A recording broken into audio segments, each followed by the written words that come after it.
Pope Francis found an abandoned child in the ruins of a church. Upon seeing him, tears streamed down his face as revelations surfaced, changing both their lives forever. The pontiff's gesture moved the world and transformed an entire community. A story about compassion, faith, and unexpected miracles that will touch your heart.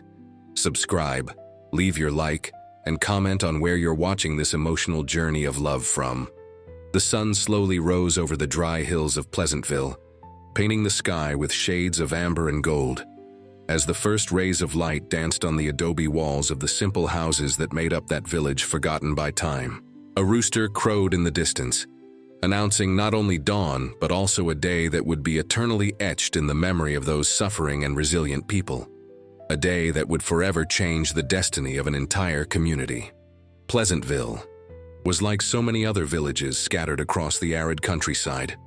A collection of simple houses clustered around a central square, where a stone chapel, built by the calloused hands of ancestors, stood as a sentinel of the faith that kept hope alive even in the most difficult times. The inhabitants, mostly farmers who wrested their modest sustenance from the dry land, knew the meaning of the word resistance better than any dictionary could define. Mrs. Eleanor, the 83-year-old elder whose eyes had already witnessed nearly a century of stories, was sitting on her wooden stool at the door of her house when she heard the news that made her wrinkled heart flutter with renewed strength. Pope Francis would visit Pleasantville on his pilgrimage through the inland villages. The news spread like wildfire, igniting a flame of hope in the hearts of the inhabitants. Could it be true? The skeptics wondered. Why would the Holy Father come to a place as insignificant as Pleasantville? Others questioned. Because God sees the forgotten first, replied Mrs. Eleanor, adjusting the crochet shawl over her time-bent shoulders. And when he wishes to show his glory, he chooses the places where humility dwells. Confirmation arrived 3 days later, through young Father Michael, who served in the local parish. One Sunday, after Mass, he announced with a voice choked with emotion, "Brothers and sisters, it is with immense joy that I confirm. Within a week, the Holy Father will be among us in our humble chapel. Let us prepare to receive him as befits Christ's representative on earth." The village transformed into an anthill of activity. The women cleaned their houses like never before. The men repaired the benches in the chapel and painted the faded walls. The children rehearsed welcome songs. For 6 days, Pleasantville experienced a bustle that contrasted with its usual slow pace, determined by the cycle of the sun and the scarce rains. However, on the eve of the illustrious arrival, the sky began to change. Initially, there were just a few clouds that appeared on the horizon, distant and harmless. But as the hours passed, those white tufts transformed into a dense orange mass, moving rapidly towards the village. Mrs. Eleanor, sitting in her rocking chair on the porch, watched the sky with growing concern. Her old bones ached in a way she knew well. It was the harbinger of a powerful natural phenomenon approaching. With difficulty, she leaned on her olive wood cane, a gift from her late husband, and walked to Father Michael's house. "A dust storm is coming," she announced without preamble to the young priest who greeted her at the door. "Not since 30 years ago has there been one like this." "Are you sure, Mrs. Eleanor?" questioned the priest, looking at the sky that was beginning to take on that strange color. "Maybe it's just a strong breeze." The elder smiled with that wisdom that only the very lived possess. "Father, these eyes have seen many storms. When the sky changes its clothes so quickly, it is because something extraordinary is approaching. It could be destruction, or it could be a divine sign." The priest did not have time to question further. A strong wind began to blow, bringing with it the first particles of sand that stung the eyes and suffocated breathing. In minutes, day turned into orange night, and the inhabitants of Pleasantville ran for shelter in their homes, pulling children and animals, closing doors and windows against the unexpected fury of nature. The storm lasted all night, a prolonged scream from the dry earth that had longed for water for so long, and now vehemently protested, throwing millions of particles of itself into the air. Inside their homes, the residents prayed. They prayed for the protection of their families, their few belongings, but mainly They prayed that the storm would pass in time for the papal visit. "Lord," whispered Mrs. Eleanor before her small image of the Virgin Mary, illuminated by a flickering candle, "if this storm is a sign, may it be for good. Bless the coming of the Holy Father, do not allow anything to prevent it." When the first ray of sun managed to penetrate the dust clouds the next morning, it revealed a transformed village. A thin layer of sand covered everything: roofs, streets, the cross in the square. It seemed that Pleasantville had aged decades overnight. The inhabitants cautiously emerged from their homes, assessing the damage, cleaning what they could, trying to restore the dignity of the place for the imminent visit. No one noticed, in that first moment, the small figure that appeared on the horizon, walking with difficulty towards the village. A child who appeared to be 7 years old, covered in dust, dragging himself more than walking. His bare feet left superficial marks in the newly deposited sand, marks that the wind would soon erase, as if wanting to hide his trail. The first to spot the child was Joseph, the old carpenter who had risen early to finish the repairs on the chapel altar. From afar, he thought it was a mirage, one of those tricks that the dawn light played on tired eyes. But as the small silhouette approached, its reality became undeniable. "Boy, boy!" shouted Joseph, running to meet the child with surprising agility for his 70 years. "Where do you come from? Where are your parents?" The child stopped, looking at the old man with deep, opaque eyes, like bottomless wells. He did not answer. He seemed to have no strength even to speak. His fragile legs gave way, and he would have fallen if Joseph had not supported him in his arms. The carpenter carried the child to the community well, the heart of the village where women gathered every morning to fetch water. At this hour, there was already a small group there commenting on the storm of the previous night. "Help! This child needs water and food," shouted Joseph, approaching with his fragile burden. The women immediately surrounded the old man and the boy, exclamations of surprise and concern escaping their lips. Someone ran to fetch fresh water, another to call the priest, a third to warn Mrs. Eleanor, who everyone knew was the best healer in the place. "Where did this child come from?" one asked. "He looks like he walked through the desert," commented another. "Maybe it's a sign appearing just on the day of the papal visit," whispered a third. The small gathering did not go unnoticed. Soon, a crowd of curious onlookers formed around the well, all eager to see the mysterious child who had emerged from nowhere. Fresh water was brought, and the boy drank avidly, as if he had not seen water for days. Pieces of bread were offered, but he could barely swallow, he was so weak. It was at this exact moment that the sound of engines announced the arrival of the papal entourage. The people of Pleasantville, divided between the expectation of the illustrious visit and the concern for the mysterious child, did not know where to run first. Some went to the entrance of the village to greet the Pope, while others remained around the well caring for the little stranger. The modest convoy of 3 vehicles slowly entered the village. From the central car, an elderly man dressed in white emerged, smiling and waving to the people who were already crowding around him. Pope Francis, known for his simplicity and charisma, seemed truly happy to be there, in that small village that did not appear on any important map. "Good morning, my children," he greeted in a firm voice despite his advanced age. "What a joy to be among you this beautiful morning." Father Michael approached, visibly nervous, and knelt to kiss the papal. "Ring Holiness, it is an immense honor to receive you in our humble parish. I apologize for the state in which you find us. We had a dust storm last night that—" The Pope made a gentle gesture, interrupting the young priest's apologies. "Do not worry, son. Christ was born in a stable, remember? God does not care about appearances, but about the heart." His gaze, however, strayed from the conversation, drawn to the crowd around the well. "What is happening there?" Before anyone could answer, the pontiff was already heading there, followed by his aides who exchanged worried glances. Protocol did not foresee this detour, and security was always a concern when the Pope went off the established route. "Holiness, please, we need to check first," tried to argue one of the security guards, a tall man with serious features. "Check what? If there are people in need of help?" retorted Francis with a determined glint in his eyes. "That is exactly why I am here." Upon reaching the well, the crowd respectfully parted. The Pope then saw, in the center of the human circle, the child lying on an improvised bed of shawls, with Joseph the carpenter and Mrs. Eleanor at his side, trying to get him to drink more water. Silence fell over the group when they realized the presence of the illustrious visitor. For a moment, even the wind seemed to suspend its dance to observe the encounter between the leader of the Catholic Church and the mysterious boy from the desert. Pope Francis approached slowly, kneeling with some difficulty beside the child. His eyes, full of compassion, studied the small face covered in dust and marked by suffering. "Where do you come from, little lamb?" he asked gently, touching the child's forehead with his wrinkled hand.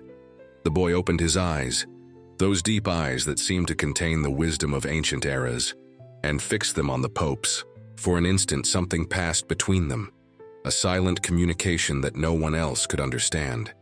Then, slowly, the boy raised his fragile arm and pointed towards the desert horizon, in the direction from which he had come.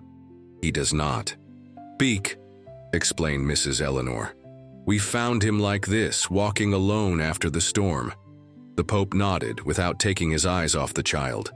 There was something in that small being that touched him deeply, something that went beyond the natural compassion he felt for the sufferers.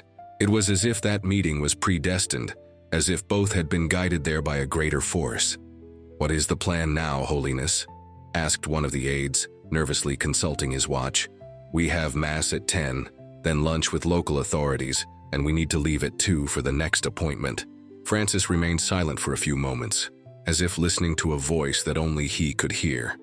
Then, to everyone's astonishment, he announced, "Cancel all appointments for the next few days. I will stay here." A murmur of astonishment ran through the crowd. The aides exchanged alarmed glances. The head of security began to protest, but the Pope raised his hand, silencing everyone. "This child," he continued in a firm voice, "did not appear here by chance, and I did not come to Pleasantville by chance. There is a divine purpose in this, and I need to understand what it is." The news of the papal decision spread quickly through the village, provoking diverse reactions. For many, it was a miracle, an invaluable blessing to have the Holy Father staying among them. For others, especially the more superstitious, the arrival of the mysterious child after the storm was a worrying omen. Samuel, the local administrator, a fat man with small eyes, who had controlled the water trade in the region for years, was one of those who frowned upon the event. Standing at the door of his storehouse, he watched the commotion with suspicion. "Appeared out of nowhere, like the locusts that devour our crops," he muttered to Theodore, his faithful assistant.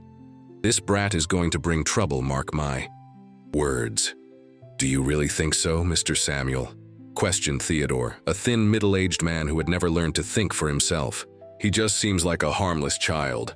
"Harmless?" Samuel growled, spitting on the dusty ground.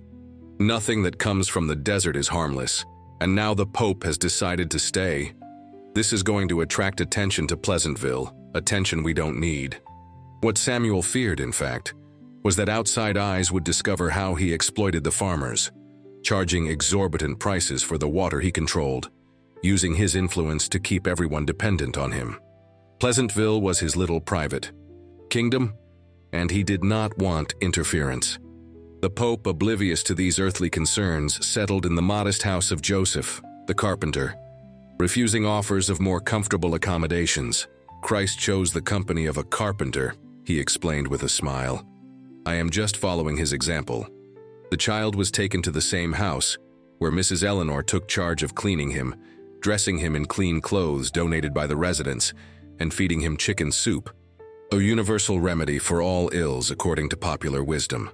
For 3 days and 3 nights, the Pope remained in the village, sharing the simple meals of the farmers, drinking water from the community well, talking at length with the inhabitants, and mainly, observing the little stranger who little by little recovered his strength. On the 4th day, what many considered the first miracle happened. The child, who until then had not uttered a word, finally spoke. He was sitting in Joseph's backyard under an old olive tree that miraculously survived in the arid land when the Pope approached with a mug of fresh water. "Thank you," said the boy in a hoarse voice, as if his vocal cords were unaccustomed to vibrating.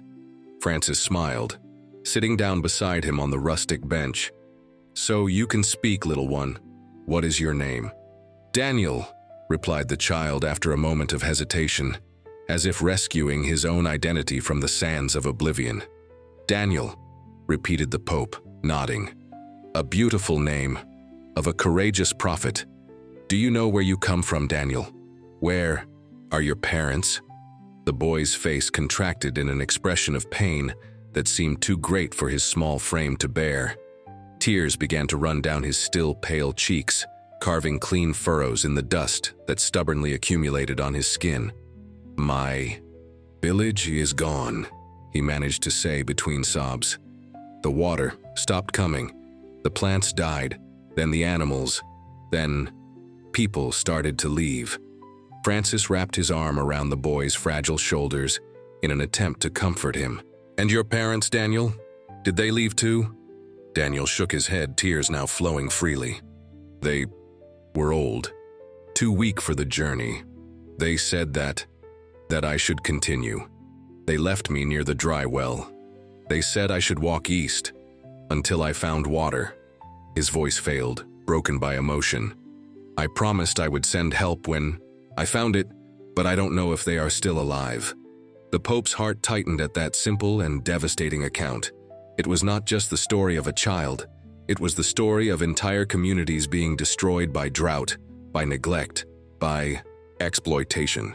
A reality he knew well from other regions of the world, but which there, at that moment, gained the concrete face of Daniel. That night, after a long conversation with Father Michael and Mrs. Eleanor, the Pope made a decision that would forever change the destiny of Pleasantville and neighboring communities. With the help of his aides, he began to plan an ambitious project, the sustainable capture of water in the desert. There are ancestral water harvesting techniques that have been forgotten over time, explained Francis during a meeting with the inhabitants in the small chapel. The ancient peoples who inhabited arid regions knew secrets that modern science is only now rediscovering. We will combine this traditional knowledge with current technology to create a sustainable system. Most of those present received the idea with cautious enthusiasm. Hope is a seed difficult to bloom in hearts parched by decades of disappointment. But there was something in the Pope's conviction, in the way his eyes shone when speaking of the project, that made even the most skeptical want to believe. Samuel, the administrator, was one of the few to openly oppose the initiative. Standing at the back of the chapel, his face red with indignation, he could not contain his revolt. "With all due respect, Holiness," he interrupted in a voice that pretended to be respectful, but could not hide the anger. "We are talking about thousands of dollars invested in a region that has always been dry. It is against nature. If God wanted it to be fertile here, he would have made it rain." A murmur of disapproval ran through the assembly. Criticizing the Pope in his presence was a boldness that few would have. But Francis was not disturbed. "Friend," he replied serenely, "God gave us intelligence and compassion to transform the world. Science is a form of prayer when used for the common good. And as for the money," his smile widened, "believe me, there will be no shortage of resources for a project that can save lives." Samuel left the meeting stomping, vowing to himself that he would do everything to prevent that madness. His business model depended on water scarcity. Abundance would ruin everything he had worked for decades. Meanwhile, Daniel, the involuntary catalyst for all that transformation, recovered quickly. The village children, initially wary of the stranger, soon began to include him in their games. They discovered in him a quiet but observant companion, who seemed to absorb every detail of the world around him with unusual intensity. It was during one of these games that the second miracle happened. The children had taken Daniel to a vacant lot on the outskirts of the village, a place where they used to build makeshift huts and pretend they were explorers. The soil there was particularly dry and cracked, a painful testimony to the aridity that plagued the region. Suddenly, Daniel stopped playing.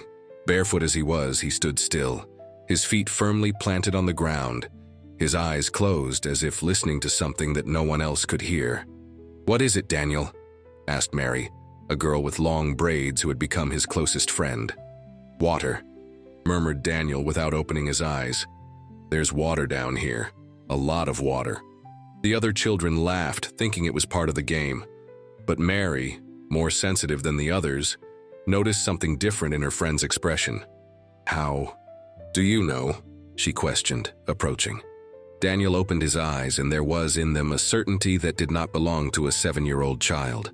"The earth tells me. I always knew where the water was, even in my village. My father said it was a gift." Mary ran to the village, breathless, to tell the Pope and the adults what Daniel had said. Initially, she was greeted with condescending smiles. Childish. Imagination, some said. But Francis, who from the beginning felt there was something special about that boy, decided to check personally. Accompanied by a geologist who was on the technical team that had recently arrived for the project, the Pope went to the indicated location. Daniel was still there, still barefoot, still with that expression of someone listening to music that no one else could hear. "Here," he said simply, pointing to a specific point on the cracked ground. "The water is here, but deep." The geologist, a man of science skeptical by nature, agreed to make some preliminary measurements, more to calm the enthusiasm of those present than to really believe it. To his absolute astonishment, the instruments confirmed. There was a substantial water table, exactly where the boy had indicated. It's extraordinary," stammered the scientist, repeatedly checking his equipment, as if he could not believe the results. "By my calculations, there is a significant reserve of water approximately 100 feet deep." How could he know? The news spread like wildfire through the village. For many, it was confirmation that Daniel was truly special, sent by divine providence to save Pleasantville. For others, more superstitious, it reinforced the fear that there was something supernatural, perhaps even evil, in that child who had appeared after a dust storm. Samuel, the administrator, wasted no time in exploiting these fears. In the following nights, he discreetly visited several houses, spreading insidious rumors. "Don't you find it strange?" he whispered, leaning over kitchen tables while accepting the coffee offered by hesitant hosts. "A dust storm after decades, a child who appears out of nowhere, and now they say he has powers? In my day, we called that witchcraft." Some seeds of doubt were planted, but most of the inhabitants preferred to believe in the miracle, especially because in the following weeks, as the project progressed with impressive speed, Daniel proved that his gift had not been a fluke. In 6 different locations, he identified underground water sources, all subsequently confirmed by geologists. The Pope himself, to the despair of his aides and security guards, made a point of accompanying Daniel on these expeditions, observing with fascination the extraordinary connection that the boy had with the earth. "How do you feel the water, Daniel?" he asked once when they were alone, sitting in the shade of one of the new harvesting structures under construction. The boy reflected for a moment, his eyes fixed on the distant mountains that looked like mirages on the shimmering horizon. "It's like music," he finally replied. "The water sings under the earth. Some people can hear the wind, others the birds. I hear the water." Francis nodded without questioning further. There were mysteries in the world that did not need to be explained, only accepted as divine gifts. Within 2 months of the project, the first sustainable water source began to operate, pumping liquid life from the depths of the earth.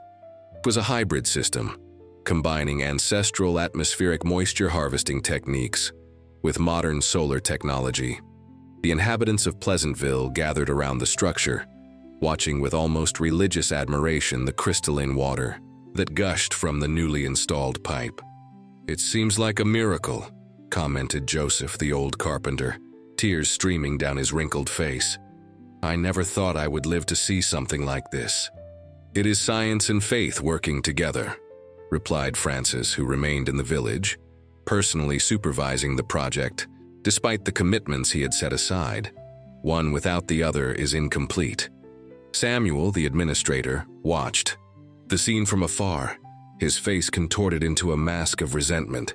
His power, based on the control of scarcity, waned with every drop of water that flowed freely. But he still had influence, he still had resources, and he was not willing to give up without a fight.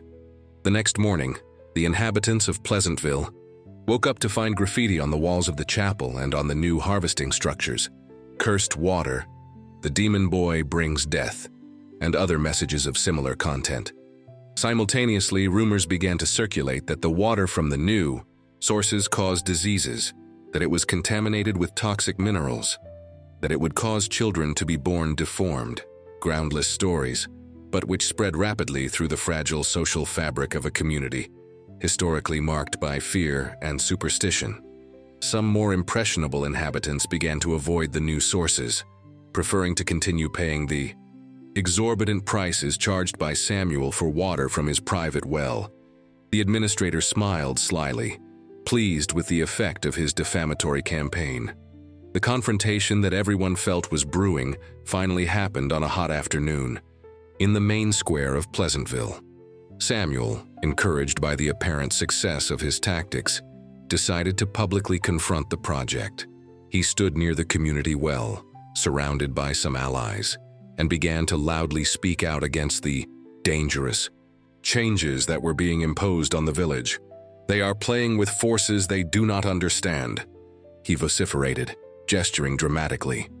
"This water that gushes from where it should not is unnatural, and all because of that strange boy, that Daniel, who no one knows where he came from." The crowd that had formed listened in tense silence, divided between the historical distrust of the new and the hope brought by the project. It was then that an unexpected figure made her way through the people. Mrs. Eleanor, the village elder, leaning on her cane, but with the upright posture of someone who carries dignity as an invisible crown. "Samuel," she called in a voice surprisingly strong for someone of her age, "for 40 years you have sold us murky water at the price of gold, and now you fear that true abundance will reach us?" The administrator paled for an instant, not expecting to be confronted, even less by an old woman whom everyone respected. But he soon recovered his arrogant posture. "Mrs. Eleanor, with all due respect, you do not understand business.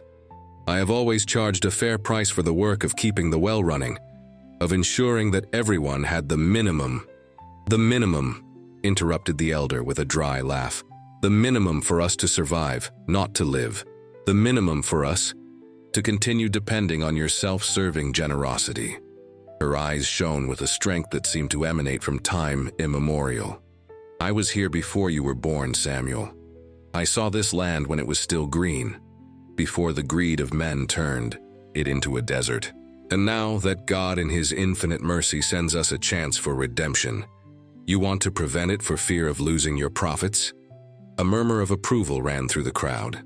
Other residents began to speak out, sharing stories of how they had been exploited over the years, of how the water they bought was often contaminated, of how their children got sick because they could not afford adequate amounts.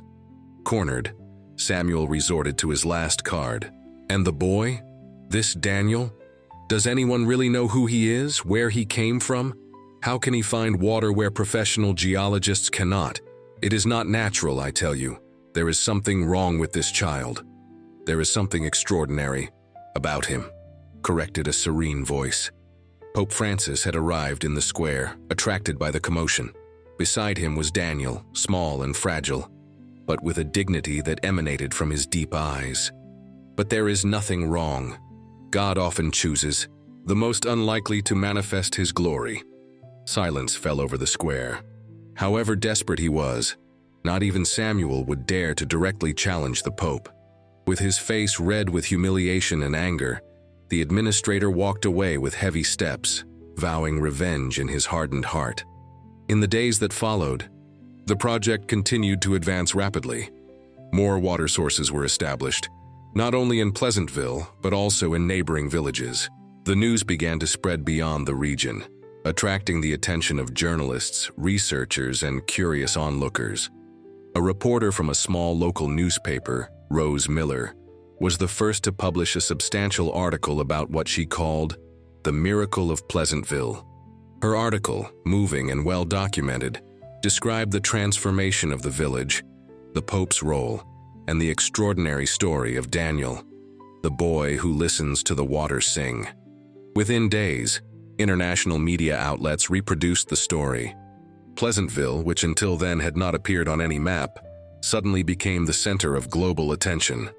Journalists arrived daily, cameras in hand, eager to document what many were already calling the miracle of the 21st century.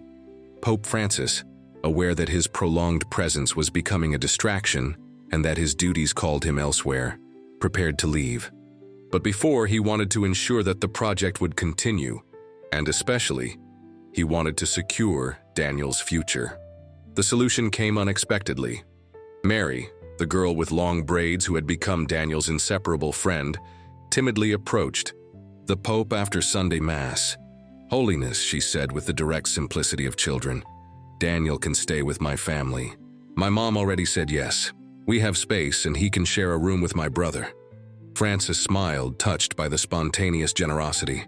Mary's mother, Louise, a widowed weaver known for her generous heart, confirmed the offer. "It would be an honor, Holy Father, and a joy for our house to receive such a special boy." When the proposal was presented to Daniel, his eyes lit up in a way that no one had seen before. "Can I really stay?" he asked in a trembling voice. "Can I have a family again?"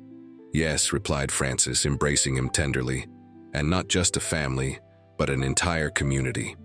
On the morning of his departure, after almost 3 months in Pleasantville, the Pope gathered the inhabitants in the central square for a final blessing. The place was unrecognizable. Flower beds had been planted, the houses were freshly painted, and the sound of running water could be heard everywhere, like background music celebrating life. "My dear brothers and sisters," began Francis, moved, "when I came to this place, I hoped to bring God's blessing. But it was I who received a blessing. You, with your unwavering faith even in the face of the greatest difficulties, have taught me the true meaning of hope." His eyes scanned the crowd, recognizing faces that had become familiar. Joseph, the old carpenter, Mrs. Eleanor, the wise elder, Louise, the weaver with a generous heart, Father Michael, the young priest whose zeal had been tempered by experience, and so many others who were now part of his life in a way he would never forget. "This project is not mine," he continued. "It is yours, and it will continue because you will make it continue. Because now you know that scarcity is not your destiny, that abundance is possible, that the land can flourish again when cared for with love and respect." His eyes finally rested on Daniel, who was next to his new adoptive family. "And you, my young friend, have a precious gift. Always use it for good, to bring life where there is death, hope where there is despair." After the final blessing, as the papal entourage prepared to leave, Samuel, the administrator, made a last desperate attempt. Approaching Louise, he offered a considerable sum of money for her to reveal dark secrets about the Pope and Daniel, information that he intended to sell to sensationalist tabloids. The weaver, whose calloused hands had created tapestries of unparalleled beauty from the simplest materials, looked at Samuel with a mixture of pity and indignation. "Truth is not sold for 30 pieces of silver," she replied simply, turning her back on him. Defeated in every way, Samuel finally understood that his time of power was over. That same night he gathered his belongings and left Pleasantville without saying goodbye to anyone. 9 months after the initial meeting between the Pope and Daniel, the water project had expanded to 7 neighboring villages. The landscape was beginning to change visibly. Small vegetable gardens flourished in backyards. Young trees grew in land that was once just dust and stones. Daniel, now fully integrated into his new family and community, became a kind of living symbol of hope. His small hands planted the first olive tree in what would become a community grove, and he continued to help locate new water sources, always barefoot, always listening to the music that only he could perceive. What most impressed international observers was how the project managed to unite modern science and ancestral wisdom. Engineers worked side by side with elders who had known the cycles of the earth for generations, exchanging knowledge, learning from each other. True wisdom lies in the union between the new and the old, declared Pope Francis in a globally broadcast message, referring to the project that now inspired similar initiatives in other arid regions of the world. Exactly 1 year after the meeting that had changed so many lives, Pope Francis returned to Pleasantville for a special celebration. The village was unrecognizable. Restored houses, clean streets, flower gardens, and most importantly, people with hope in their eyes and genuine smiles on their lips. In the center of the main square, where before there was only dirt, there was now a small circular garden with stone benches and a central fountain. It was there that Daniel, now 8 years old and affectionately known as the Little Prophet of the Waters, planted a grapevine under the watchful eye of the assembled community. The grapevine is a symbol of perseverance, explained the Pope, to the crowd that gathered for the ceremony. Its roots go deep in search of water, and even in the most difficult terrains, it manages to flourish and bear fruit. Like you, my friends, who never lost faith, even in the most arid times. While everyone watched the boy carefully arranging the soil around the young plant, something extraordinary happened. Clouds that no one had noticed forming gathered over Pleasantville, and a light rain, almost a liquid caress, began to fall. The first in more than 5 years. No one ran for shelter. Men, women, and children remained where they were, faces raised to the sky, feeling the fresh drops mingle with the tears of joy on their faces. It was as if the sky itself blessed their efforts, as if a cycle of suffering finally closed to begin a new era. Pope Francis also, with his face raised to the beneficent rain, embraced Daniel before the cameras of the world. The image of the two, the elderly religious leader and the child who had been an instrument of transformation, became iconic, reproduced in thousands of publications and shared millions of times on social media. This little one has taught us that divine providence acts through human hands, declared Francis, water and tears mingling on his venerable face. It is not enough to pray for rain if we do not plant the seeds. The impact of that extraordinary meeting between a world religious leader and an abandoned child in the desert transcended the physical transformation of Pleasantville. It became a global symbol of how genuine compassion, allied with concrete action, can transform seemingly immutable realities. Similar projects began to emerge in arid zones around the world, inspired by the Pleasantville model of sustainable development. Universities sent researchers to study the hybrid water harvesting techniques. Governments reformulated their desertification combat policies, and international organizations redirected resources to similar initiatives. Daniel, as he grew older, continued to use his extraordinary gift, traveling to regions affected by drought, always accompanied by his adoptive mother or other members of the community. His presence was requested in increasingly distant places, and he never refused a request for help, faithful to the spirit of generosity he had witnessed in the Pope. As for Samuel, the former administrator, rumors circulated that he lived in a distant coastal city, bitter and lonely. Some said he had become an alcoholic, others that he worked as a street vendor on the beach. Few people in Pleasantville spoke of him, preferring to focus on the promising present and the future they built day by day. And so, what began as a chance encounter between a spiritual leader and an abandoned child transformed into a silent revolution that continues to flourish, proving that even in the driest lands, hope can sprout when watered by love and compassion. Like the grapevine planted by Daniel in the central square, which grew strong and abundant, offering shade on hot days and sweet fruits in the right seasons, the story of Pleasantville remains as a living testimony that true miracles begin with simple acts of love. And you, who have followed this extraordinary journey, now ask yourself, what seeds of transformation are waiting to be planted in your own life? What wells of hope are waiting to be discovered in your heart? For the true message of Pleasantville is that we all carry within us the potential to create miracles, to make water spring in the desert, to transform the seemingly impossible into palpable reality. Just have faith, courage, and hands willing to work for the change we wish to see in the world. Nota muito importante. Mantenha toda a tradução no idioma de destino. Não retorne ao idioma original, português, em nenhum momento da tradução. Seu texto deve estar completamente no idioma solicitado do início ao fim.